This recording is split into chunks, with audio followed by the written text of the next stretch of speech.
Hey everybody, Texas Trucker here, Lance's Performance Shop, Lone Star Mopars.com. Sunday afternoon, final regular season week in the NFL. Cowboys played last night down the Eagles like 51-26. So, got a little bit of extra free time here. Daylight's fading fast. It's not warm, but it's not super cold. And as you might have guessed by some other backdrops we've had, we've got a little Hercules action here for you. So, gonna go ahead and throw this thing down. This is something that I kind of like bought for myself, and then my mom said she wanted me to tell her what it cost so she could give it to me. I have not done that yet, but it's the thought that counts. And this would be the Hercules Brushless. That's critically important here. 20-volt cordless reciprocating saw. So as we slide across for your viewing pleasure, that's essentially what is in the box. Now, in terms of the Hercules Sawzall or reciprocating saw, whatever you want to call it, you've got multiple options. You've got a corded version, which is going to run $100 just like this one. That one, obviously, you're not going to have the mobility. You're going to need a power supply. So if like you're off in the middle of the woods, you're going to need a generator of some sort, right? This one, if you got the battery, you're home free. How long will the battery last on this? I don't know. I ran a poll recently. I nearly pulled the trigger on their angle grinder.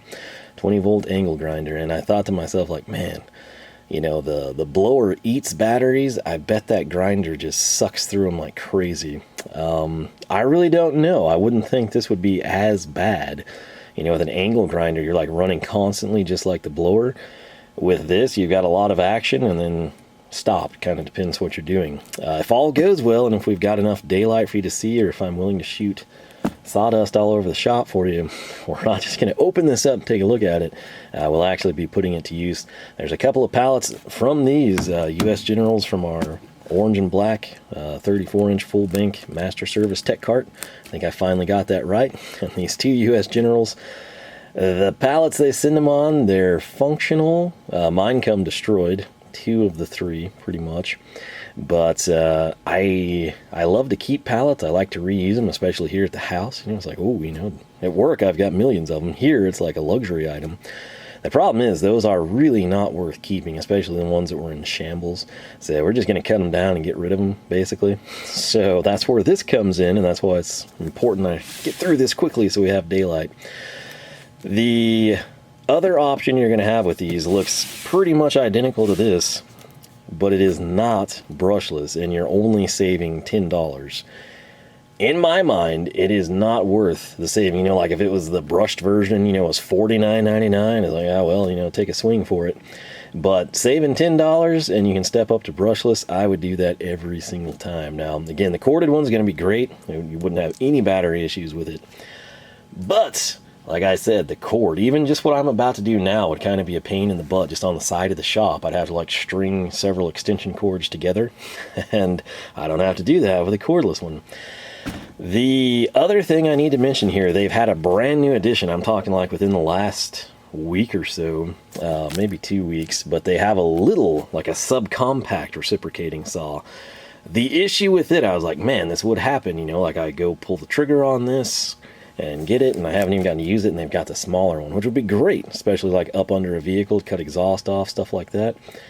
Here's the thing, it's subcompact. It looks just like the Ridgid one they also announced, but the difference is the Hercules is available, Ridgid is coming soon. The thing is, it's 12 volt, which is crazy. I'm sure they'll eventually unleash the 20 volt, but I would much rather run this with a 20-volt battery than a 12-volt battery. Just personal preference there. So, got both of them, but 12-volt is basically like ratchets, and 20-volt is everything else. So, that's where I stand on that front. The Ridgid one is tempting, of course, but Hercules has yet to give me something dead on arrival, so I'm still kind of on that kick now. Back to this and what matters. They're claiming 45% more runtime due to the brushless motor. That's sort of like a silver holographic deal, sort of old school Raiders vibe, so you can kind of see it better here than right there. But it is kind of like a metallic finish, so it's kind of draws your attention like in the store, Coming over, they're going to claim that will generate or yield 60 more cuts per charge. So essentially, if I save $10 and I made 100 cuts and the battery was totally dead, we should, in theory, by their math, be able to get 160 cuts before the battery is totally dead. So, depending again what you're doing, that may or may never be an issue. It might be the greatest thing ever. You could possibly save $10 and never be plagued by that. But again, with the price difference being $10, do this. I'll have this link below. Obviously, I get nothing from that. It's for your convenience. I will tell you right now, I did not pay $99 for this. I want to say one of their like 2-week sales had this at $79, and then there was a coupon that came that got to stack on top of it. So I don't think it was like a huge coupon, but we got a pretty good deal on it, assuming this thing doesn't suck. So they recommend you use this with the 5 amp hour battery. That's the big thick one. That's the biggest one Hercules currently has. I've got one. We've charged it. All we've done is spun around the big 1/2-inch impact in a previous video on that charge. So right there, it also tells us it comes with a free reciprocating blade. This is where I think all of these companies could do better, significantly better. If you're buying this, you're going to need blades, right? Unless you already have an arsenal, but you're probably going to want to try what they have, or, you know, need it type of a deal. Package it, you know, if it's another $10, but it comes with, 20 blades and various assortments for different projects, do it. It's just personal preference there. But let's take a look at some of the specs on this guy again. HCB751B if you go in the store. Sometimes they keep these in weird places. I've noticed it kind of varies store to store.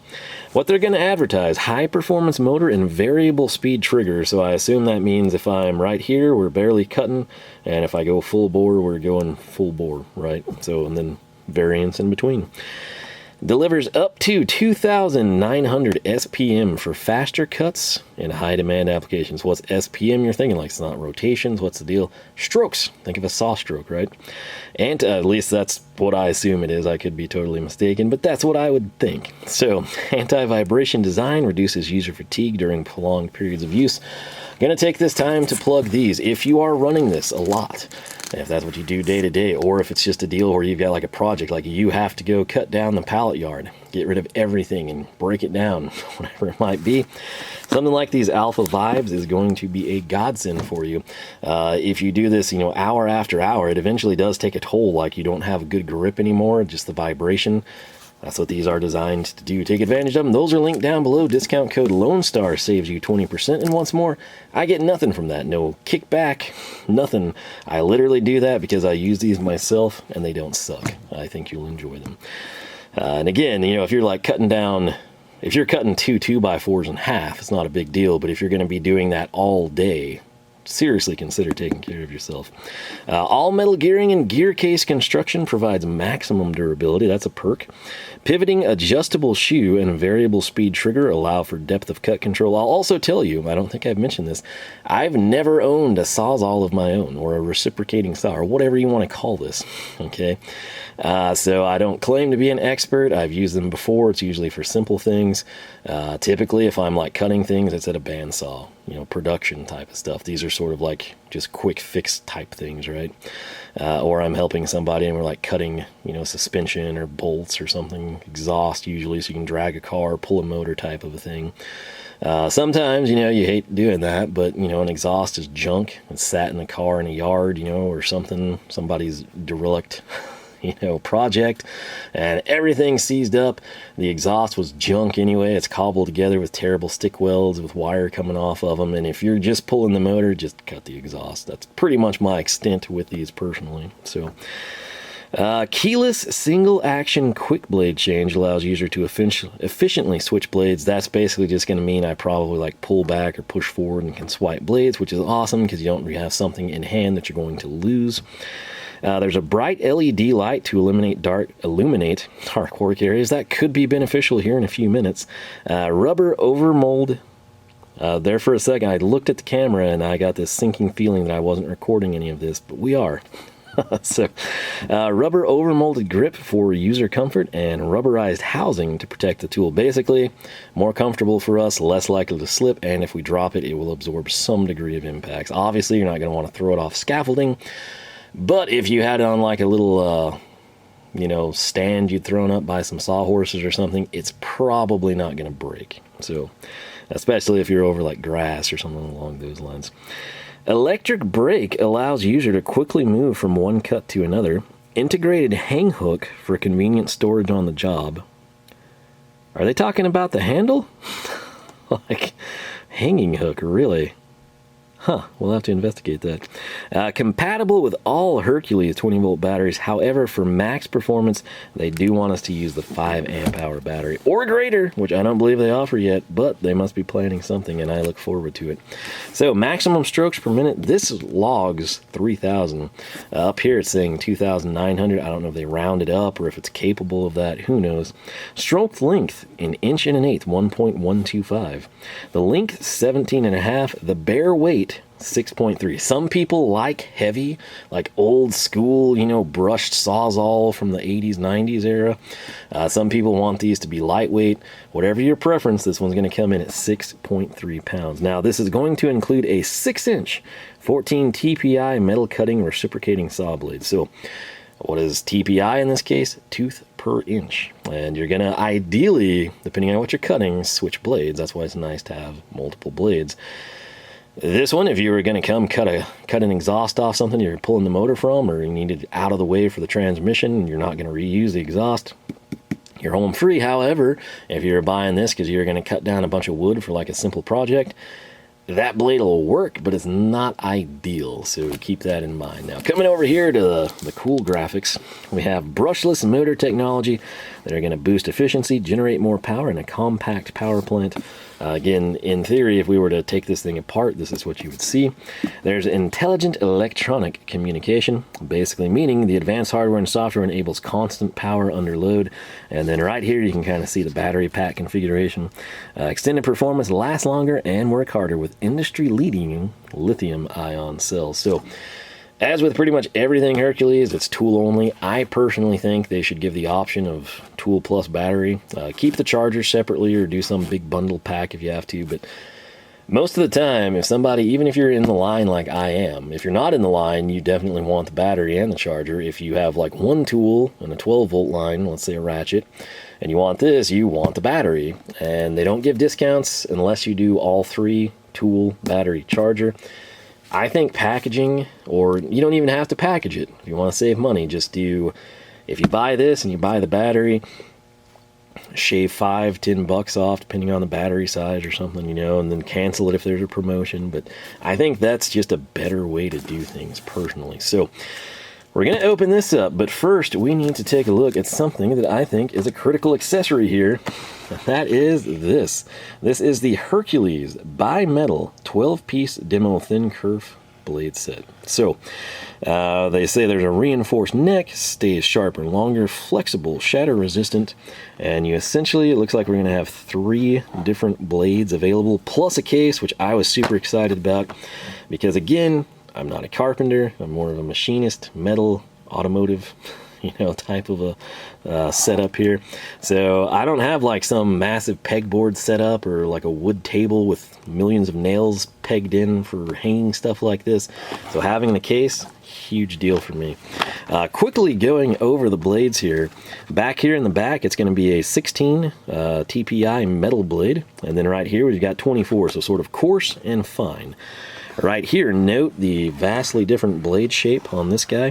That is going to be wood with nails, and it's 5 teeth per inch. So this guy right here, the crazy looking hawk beak one, 5, it is 5, right? Yeah, 5 TPI, that's crazy.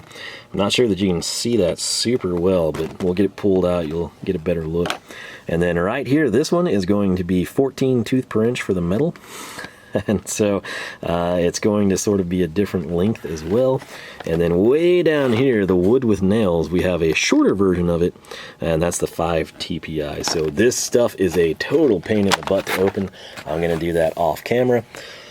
I don't think we had anything for like straight wood, but I guess we'll just go wood with nails. These pallets I'm about to cut down, if you can really call it a pallet, I don't even know. Again, I'm not a carpenter. They're almost shameful to send out. I get it, like if it goes on their truck to their store, it's fine. But in terms of it leaving like their distribution center, not going on a dedicated truck to their store, but going like LTL to me or to you or the end user, which is what I did with these toolboxes, They're totally inadequate for that. They have no business. Like if freight lines operated perfectly, everyone drove in carefully and made sure the forks cleared, checked the loads with a spotter, and went down or off the dock or from the back of the truck and stationed it nicely at the terminal before it switches to another truck, and then it interlines somewhere halfway, interlines again if you're in a rural area. Every single time a bad pallet enters and exits a truck, it's bad news. Something is going to happen, whether it's the first terminal or the last terminal. The sooner it happens, the more likely freight damage is to incur. I deal with this all the time. A to B, from Harbor Freight's distribution center to their store, I think this is fine. I personally would step up the pallets, but I totally get doing it cheap. It fits, it works. You control it every step of the way. It's fine. Sending that LTL is super, super dicey. And that's why I had one pallet come through immaculately and the others were like shrapnel. That's the risk you take, and that's about the success and fail rate that you can plan on is 2 and 3, especially with a pallet like that. So right there, sort of again what we've covered. This is probably the best way to kind of showcase this to you. So we get 2 thin kerf metals, 6-inch 24 TPI, 3 thin kerf metal, 6-inch 18 tooth per inch. We get 3 demo metal, 6-inch 14 teeth per inch. Thin kerf wood with nails comes in at 6 inches OAL, 5 teeth per inch. You get 1 demo metal that's 9 inches long, 14 teeth per inch, and then you get a demo wood with nails, 9-inch 5 TPI. Again, I'm not a carpenter. I don't deal with this stuff. I cut typically, like I said, with a bandsaw production. That's obviously how this got pulled in and crushed. So very, very familiar with bandsaws. I kind of have my own tooth count preferences there, but honestly here, I'm just going to go, if I'm cutting metal, I'm going to grab a metal one. If I'm cutting wood, I'm going to go wood. What would be best for just like sawing off the end? Let's say that you're cutting down a 2x4 and you need like 92 or something, or you're going to cut down a bunch of them to 16 inches. What's best? I'm not the guy to tell you. I'll have to figure that out myself. I'm going to see if they have more in store. But what we're going to do now is open this, open that, take a look at the two, showcase the case, select a blade, and then go chop up some pallets. So give me a few minutes and we'll be right back. All right, that went way faster than I thought it would. So first thing first, shout out to my good buddy here, the Knipex. I finally had to snap a couple of blades off, but still kicking on the original on that unit. The little case here, I gotta tell you, I kind of like it. What I think I will do if I wind up liking this and using it a lot, or whatever the case may be, if I find another use for this case, I am going to pick up another pack like this, assuming that's what they have. I'll check if not like another blade option type of a deal.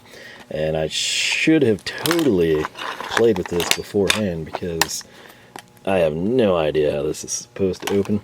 I thought it would just slide over. I'm trying not to break it. But if you look closely, you'll see lock and unlock, so I would have assumed we just slide that way and the lid hinges upright. I don't want to break this thing. We don't necessarily have to get in it, but basically, let me zoom that back out for you. If you wanted to keep this as all wood and the other one is all metal, you could put a label on them, you could write it on the back side, whatever, throw them in a bag, you're home free there. Not a terrible option, again, especially for someone like myself that is not carpentry oriented, so I don't have like pegs and hooks all over the place. Just what you could totally do here, as you'll note, a hanging hole, that's pretty nice. In terms of the blades themselves, right here you get a good look at them. And again, I've had a few people approach me about, hey, do you want some blades to try out? And I just had to flat out tell people, like, look, I don't actually have that. So, you can send me all the blades in the world and I can't showcase them, I can't test them, I can't tell people they suck and to stay away, I can't tell people they're amazing and go buy them immediately. Didn't have anything, so maybe some doors will open there. My hope and dream is that these are just fine for what I need to do and I don't have to worry about upgrading. Seems like with saw blades, you either get junk or you get something pretty good. It's hard to find the best. I feel like I've done that at work on the bandsaws, but it takes some time. And then the bigger issue with bandsaws, of course, is you could find a fantastic blade, but if you don't have anyone that can anneal it properly, the stuff there's tons and tons of different sizes of bandsaws, right? So if you can't find somebody locally or online that can actually cut to length and anneal the spot weld properly, it's not going to matter how good the material is. So keep that in mind. With these, that's not an issue, but you will want the performance. So this one right here in the plastic bag, it is what was included. So again, you're going to get a little 6-inch 14 TPI design for metal. The saw itself, I was like, are they considering this a hanging hook? That's kind of lame. No, it's actually this little robust piece over here. I might take it off. I don't know. But I guess if you had like pegboard or something, it could hang there. You could hang it by the handle. The issue is if you do that, it could slip down. There's your trigger right here. So kind of, I guess, just depends what you're up against. For safety, I was like, man, why is the trigger not going? If you can see it, that's a lock. Let me zoom in for you. See the lock, and then you can kind of see the button, just like a switch of directions. Right there is unlock. So if I press that through, now the trigger will go. So you've got a trigger lock. I'm sure that's probably required by law. It's fairly heavy seeming, but you got to realize I'm on the back side of a tripod, so that impacts everything. And, I don't know that I can get a good angle, but right there, a funky looking area, that is our LED. If I take you up here, you're looking down the barrel, there's our LED. There is the slot where we're going to try to get the blade in. So I'm going to set this down. All right, standing here off to the side, I'm going to try to walk you through this. So this looks like it would be a directional arrow going up, right? And what that actually is, it needs to be lifted with your thumb.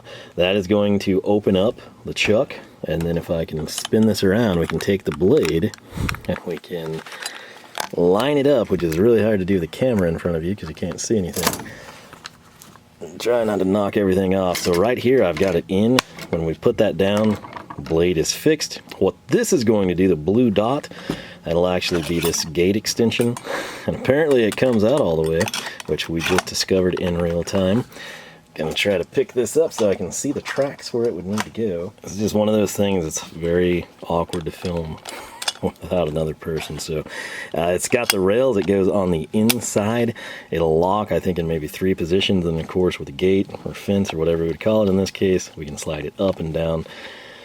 That's about that. So what we need to do now is get a battery, plug that in, and then start cutting. I'm hoping it's still daylight out there. But we do have an instruction manual. That's about it. Again, the blades were extra. It'd be nice if they like package them or have promos for it or something.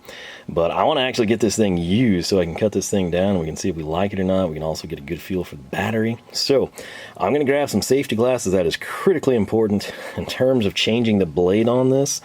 It's totally overkill, but what I'm going to do, lock the trigger, pull the battery.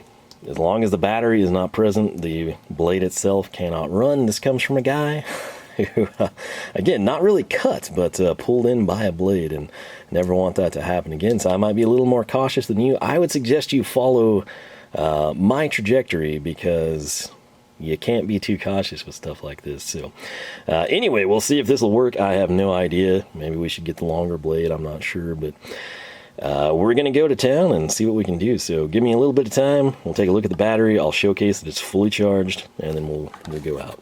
All right, so hopefully you saw our video on this guy. Again, we got it when it was like super new. It was delivered to me literally when I showed back up from the tire swap with freshly mounted tires for the Challenger.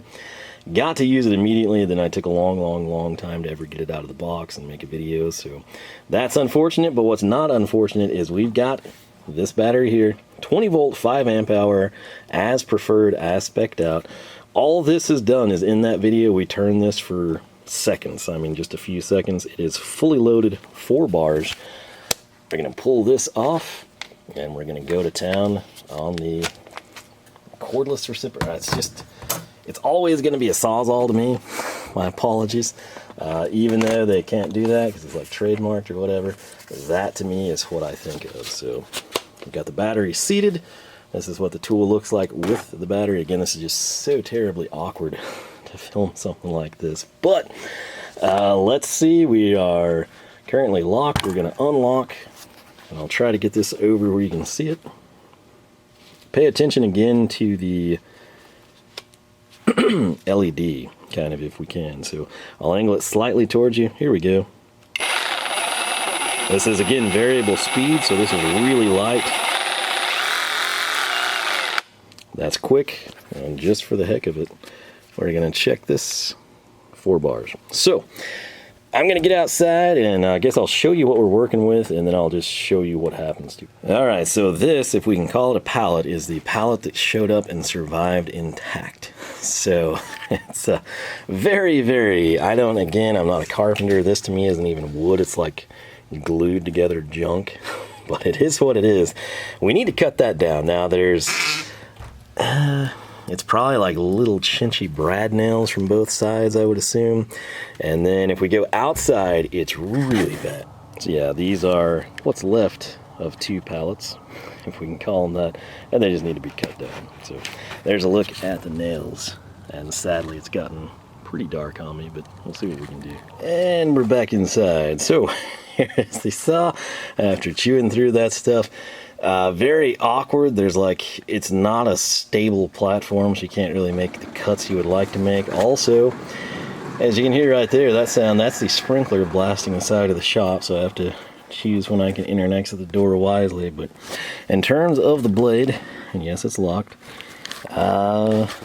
obvious wear, right? Notably, we went from like this to a blue icing on a cupcake type of look, but teeth themselves, which is the important part, look pretty good still. There's a couple times we went through nails, but you know, it is what it is. Right there again, I'm assuming we can, oh yeah, rub that off pretty easy.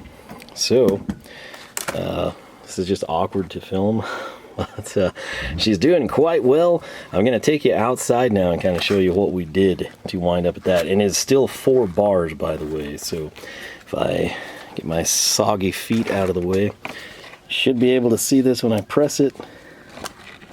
You can't really tell, but I mean, trust me, there's 4. The 4th one's kind of occluded, but it's there.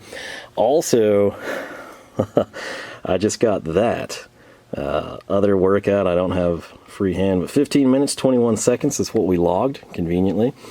That's basically anytime there's like severe vibrations or something, you know, your watch will detect it. It thinks I'm like doing some strenuous workout.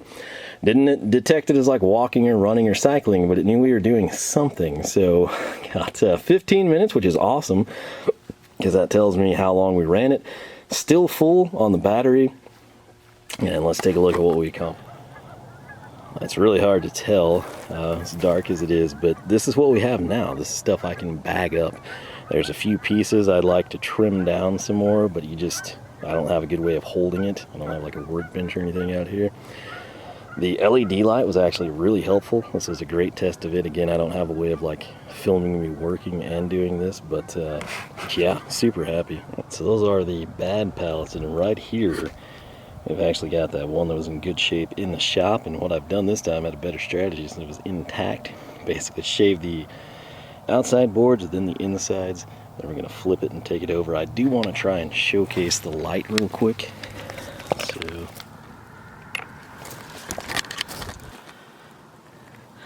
it's kind of hard to tell, but it does really help. It's pretty dark out here minus the driveway lights. So I'm going to flip this over, finish it up, and start bagging all that stuff. Alright, so everything is done. There's just not a good way to fit all of this on the camera. Nose is really cold. The rest of me, not too bad. The blade itself, let's take a look at this. Obviously, it looks terrible, especially like, you know, compared to what it looked like just a little bit ago.